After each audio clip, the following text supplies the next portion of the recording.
Assalamu alaikum and a very good evening. Welcome to Sports for Pakistan and South Africa test.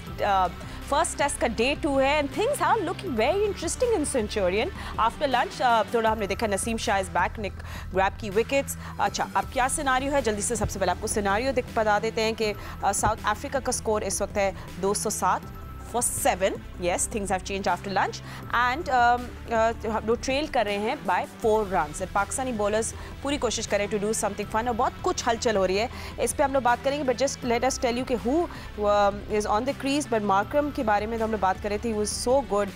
ने बड़ी maturity दिखाई, बहुत ज़बरदस्त batting की और उनकी बुमबुमा की पार्टनरशिप भी बड़ी वाइटल थी. सो येस, वो पार्टनरशिप तो टूट गई है but south Africa now on and upwards है और लेट्स सी कि पाकिस्तान अब क्या कर सकता है.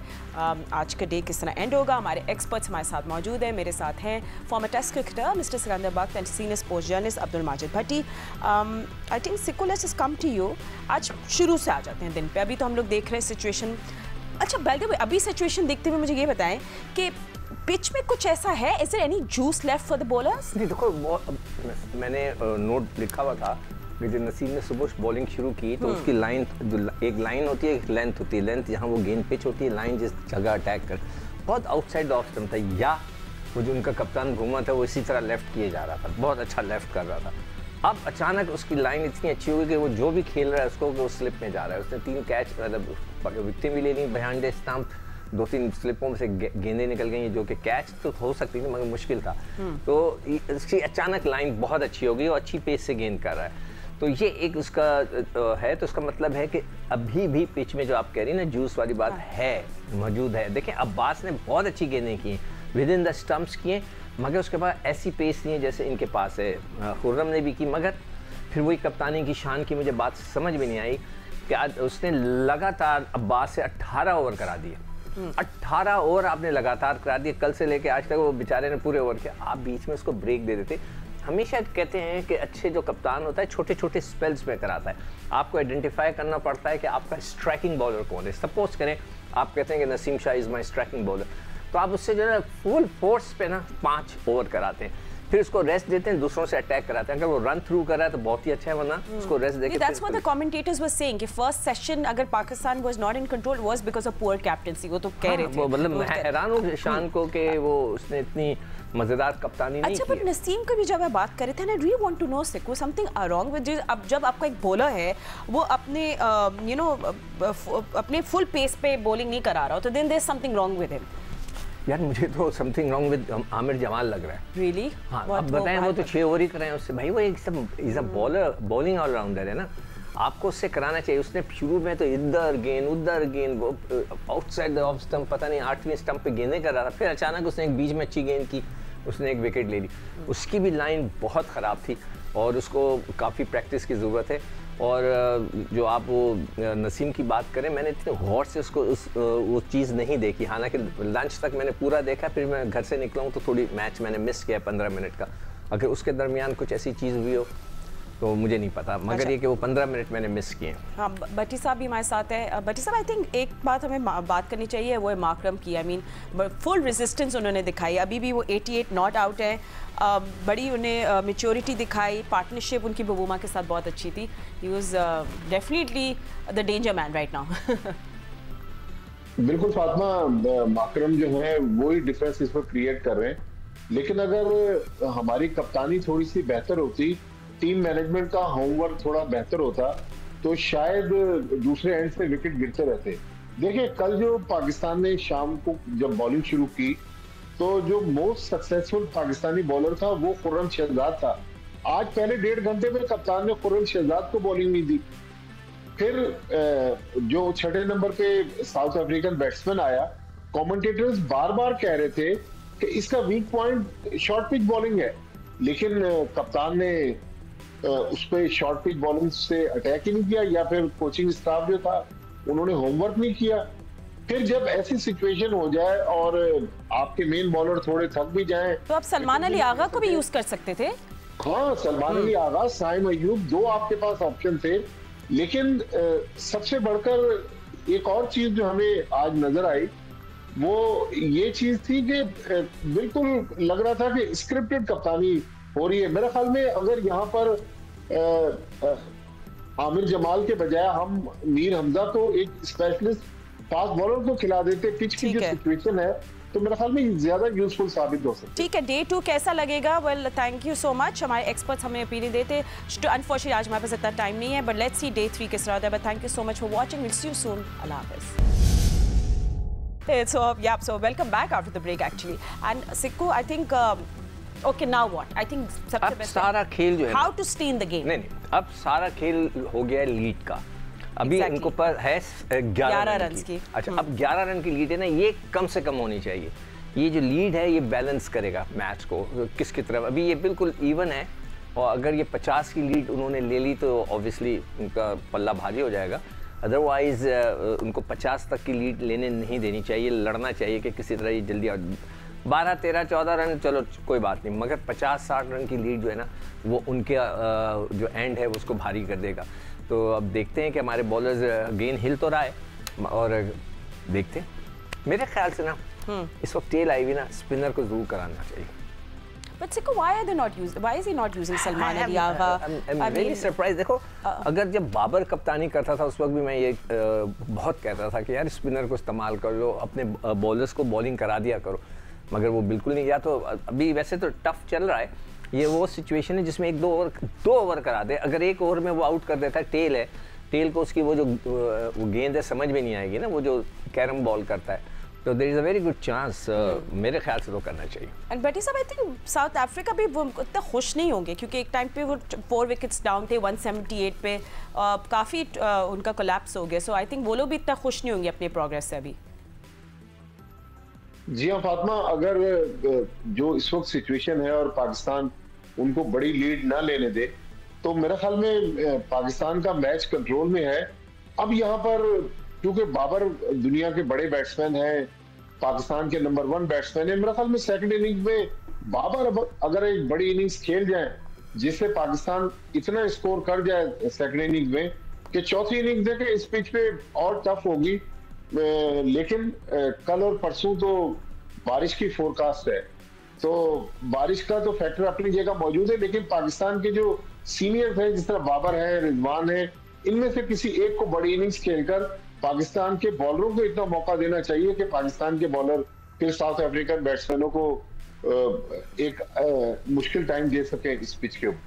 And I think सिकंदर, मतलब बाबर जो है scoring 100 in second innings will be great for him as well. इस साल उनका अनफॉरगेटेबल रहा है, अच्छा न्यू ईयर एंड हो जाएगा। बिल्कुल, बाबर बहुत बड़े प्लेयर हैं, उन्होंने बड़े रन्स किए हुए हैं, हम सब उनको बाबर आजम कहते हैं। सब कुछ उनकी रैंकिंग में, टेस्ट के अलावा उनकी रैंकिंग बड़ी अच्छी रहती है, मगर उनका एक बहुत बड़ा नाम है। अब वो आई एम 100% श्योर कि वो बहुत सख्त अंडर प्रेशर होंगे। एक आदमी का जब स्टेटस होता है और उसके बाद वो उसका जो ग्राफ अगर नीचे आने लगे ना, तो उस पर प्रेशर आ जाता है, तो वो बहुत ज़्यादा अंडर प्रेशर होंगे। और बड़े खिलाड़ी की निशानी है कि ऐसे मौके पे निकले। बड़ा प्लेयर जो होता है वो ऐसे प्रेशर के अंदर रन्स करके जो ना फिर वाव हो जाता है, फिर लोग फिर दोबारा जो है वो बाबर आजम उसको कहना शुरू करेंगे। तो इट्स वेरी इंपॉर्टेंट, जिस तरह आपने कहा कि उसको एक 100 लग जाए सेकेंड इनिंग में, तो बहुत अच्छा हो जाएगा, उसका बड़ी अच्छी फिनिशिंग हो जाएगी 2024 की। पाकिस्तान क्रिकेटिंग में फॉर्मर कैप्टन मिस्टर राशिद लतीफ़ ने भी ज्वाइन कर लिया। राशिद भाई, पूरा हम लोग मैच आज का पूरे डे की बात कर रहे थे। शुरू में सबने थोड़ी शान मसूद की कप्तानी पे भी थोड़ा क्रिटिसाइज़ किया, उन्हें बोला कि उनकी ही वजह से फर्स्ट सेशन इतना प्रॉमिसिंग नहीं आया था। बॉलर्स की यूटिलाइजेशन पे भी बात हो रही है। अब आपको कैसा लग रहा है सिचुएशन? लंच के बाद 12 रन की लीड हो गई साउथ अफ्रीका को, व्हाट नेक्स्ट?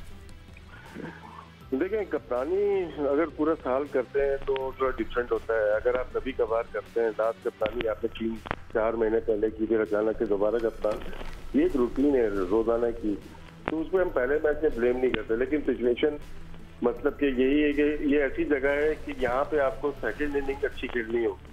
सेकेंड इनिंग अच्छी खेलेंगे, अच्छी लीड देंगे, तो उसके बाद ही आप मैच में वापस आते हैं।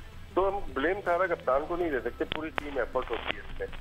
शान मसूद एक पार्ट है, लीडर हैं, जरूर है, लेकिन परफॉर्मेंसेस ओपनर की, वन डाउन की, मिडिल ऑर्डर की, उसके बाद बॉलिंग, आपके पेसर कितने, स्विंग कितने फिट प्लेयर हैं, कितने अनफिट हैं, तो टीम गेम है, तो उसके ऊपर हम ब्लेम ज्यादा कर सकते हैं। एंड वैसे आपको आज मार्करम कैसे लगे? अभी तो खैर बड़े नाराज दिखाई देते क्योंकि उन्हें काफ़ी मेहनत की, बड़ी रेजिस्टेंस दिखाई, और he was just so good today. World class, हमेशा से साउथ अफ्रीका ने वर्ल्ड क्लास प्लेयर्स प्रोड्यूस किए हैं, और ये इनकी होम कंडीशन हमेशा से मुश्किल रही है।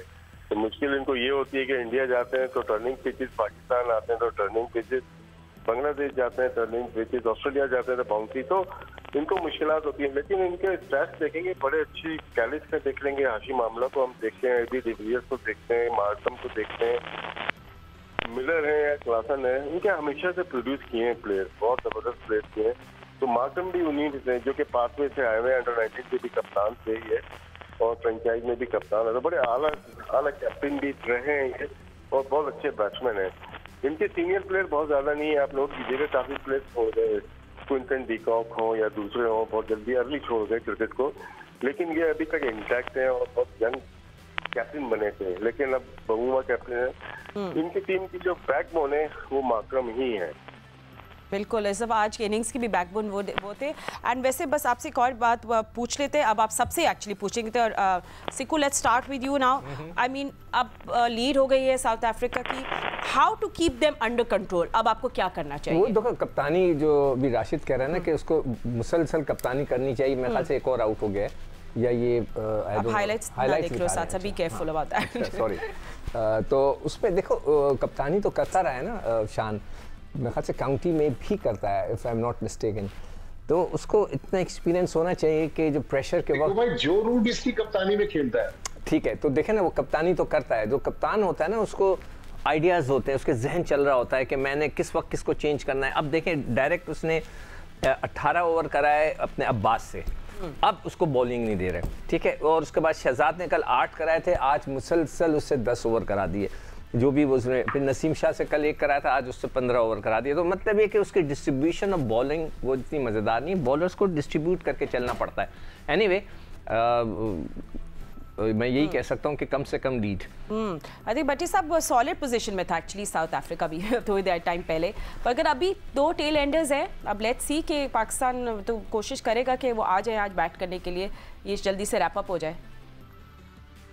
फातिमा, अब पाकिस्तान के पास बस यही ऑप्शन है कि कम से कम लीड उनको लेने दे और ज्यादा से ज्यादा टारगेट उनको दे। मेरा ख्याल 250-270 का अगर टारगेट पाकिस्तान साउथ अफ्रीका अच्छा होगा चौथी इनिंग्स में, तो फिर मैच बहुत अच्छा हो जाएगा। जी राज भाई, आपसे भी हम पूछेंगे अबाउट जी, आवाज नहीं आ रही, मुझे बताइएगा। हम लोग बस यही बात कर रहे हैं कि पाकिस्तान को लीड मतलब जो मिल गई इतनी ज्यादा नहीं है, इतनी सॉलिड पोजीशन में साउथ अफ्रीका नहीं है, पाकिस्तान को कंट्रोल कैसे करना है? जी, इन पिचेस पे जितनी मिनिमम लीड हो उतना अच्छा है, अगर 30-35 की भी ना तो वो हम अफोर्ड कर सकते हैं। 50 से ऊपर की हो जाती है तो मुश्किल हो जाएगा, क्योंकि यहाँ पे जल्दी जल्दी विकेटें गिरती हैं, और मेरे ख्याल से जितनी जल्दी हो सके तो आउट करती है। 200 प्लस 250 मेरे ख्याल से बहुत अच्छा टोटल हो सकता है। पाकिस्तान के चांसेस बहुत ही अच्छे हो सकते हैं इस मैच को जीतने के लिए। एंड राशा, आपको आज नसीम शाह कैसे लगे फर्स्ट सेशन में? मतलब फुल पेस में नहीं करा रहे थे गेंद और थोड़ा ऑफ कलर लग रहे थे। लेकिन जो बॉलर अपना मॉडिफाई करता है, अपना एक्शन ओपन पे साइड ऑन करता है, उसको हमेशा कुछ ना कोई प्रॉब्लम रहती है, चिन की या बैक की या शोल्डर की रहती है। टिक्कू भाई ज्यादा बेहतर बता सकते हैं, फास्ट बॉलिंग वो तेज भी रहे, कराते भी हैं, तो इनका जो इशू आ रहा है इनके लेंथ का इशू है। इनकी स्ट्राइड बहुत लंबी है, अगर देखेंगे इनके कद के लिहाज से इनकी स्ट्राइड अगर 5.5 फीट है तो वो लेंथ को वेरी नहीं कर पाते, ये प्रॉपरली एक जगह पे बॉल नहीं कर पाते। स्विंग जरूर मिलेगी इनको, लेकिन लेंथ अगर पीछे है तो बैट्समैन एडजस्ट हो जाता है, उसको टाइम मिल जाता है बॉल को खेलने का। इनके अंदर बहुत ज्यादा सलाहियतें हैं। कोई इनको टॉप कोच मिल गया ना अगर फास्ट बॉलिंग का, जिस तरह से बाहर जाके चीजते हैं, तो इनके अंदर और निखार आ सकता है। Sikandar, what do you say about? You want to add to that? नहीं देखो, ये अभी सिर्फ 21 साल का है, He's young, हाँ। मतलब ऑन द पेपर 21 साल का है, आगे मैं नहीं बोलूँगा, मतलब 21 साल के हैं वो, तो इनको इंजरीज का तो इनको कंट्रोल करना चाहिए। ये वो उम्र है जो उसमें बंदा, जब बंदे में जान होती है, तगड़ा हो जाता है। और जो लेंथ की बात करें, मैं टोटली एग्री, लेंथ उनकी नहीं पकड़ी जा रही। मैंने जैसे कहा ना, मैंने लिखा था कि लंच से पहले मैंने जब उन्होंने आके बॉलिंग कराने की, सारे थोड़ा सा वाइट थे, उनकी डायरेक्शन सारी स्लिप की तरफ जा रही है। मैंने कहा ये क्या कर रहा है। और अब जब लंच के बाद मैं अभी आके देखा है, जब मैं बीच में ड्राइव कर रहा था गाड़ी, तो उनकी लेंथ जो आउट की है उन्होंने बहुत अच्छी जगह गेन की है। और मगर ये भी हो सकता है कि मैं नोट कर रहा था, जो उनका कप्तान भुंगमा था वो लेफ्ट बड़ा अच्छा कर रहा था, ऑफ स्टंप की गेंदों को बहुत नज़दीक से जाके छोड़ रहा था, तो हो सकता है उससे भी उनके बॉलिंग का इम्पैक्ट जो है ना वो थोड़ा सा कम नज़र आ रहा था, मगर अब लग रहा है, अब देखते हैं। चले लेट्स सी, फिनिशिंग टच देना चाहिए उन्हें। और थोड़ा सा इंडिया ऑस्ट्रेलिया की भी बात कर लेते हैं, जस्ट टू बिकॉज ये तो चल रहा है, ये भी अब आपको दे दे। भट्टी साहब, बड़ा इंटरेस्टिंग कल के इंसिडेंट के बाद तो जो नहीं भी शायद टेस्ट मैच देख रहा था वो बड़े दिलचस्पी से सब उनकी नज़रें हैं ऑस्ट्रेलिया इंडिया के इसमें मेलबर्न पे, जहाँ इंडिया ट्रेल कर रहा है बाय 310 रन। बहुत कुछ हो रहा है इसमें। देखिए फातिमा, आज भी 85,000 लोग देखने आए हुए थे, और वो जो ओपनर जिसको कल कंधा मारा जी, कॉन्स्टास विराट कोहली ने, हाँ। आज वो 85,000 क्राउड को कंट्रोल कर रहा था। बिल्कुल। उनको बाद दफा चेयर अप करने के लिए कह रहा था, तो उन्होंने कहा कि लग रहा है कि म्यूजिक डायरेक्टर की हैसियत से इस वक्त एमसीजी में मौजूद है, तो बड़ा इंटरेस्टिंग सिचुएशन आ गई। और मुझे लग रहा है कि ऑस्ट्रेलिया अब यहाँ इस सिचुएशन में काफी स्ट्रॉन्ग पोजीशन में है। इंडिया के पास अब फंड सिर्फ एक रह गई, अदरवाइज उनकी जो मेन बैटिंग है वो तो आउट हो गई है। तो बड़ा इंटरेस्टिंग मैच है।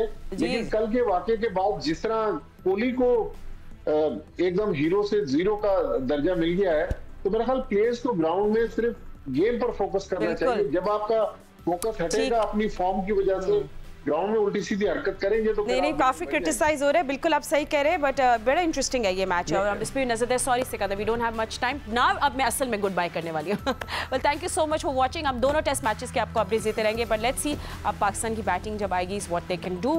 एंड अभी फिलहाल इतना ही वक्त है। अल्लाह हाफिज़।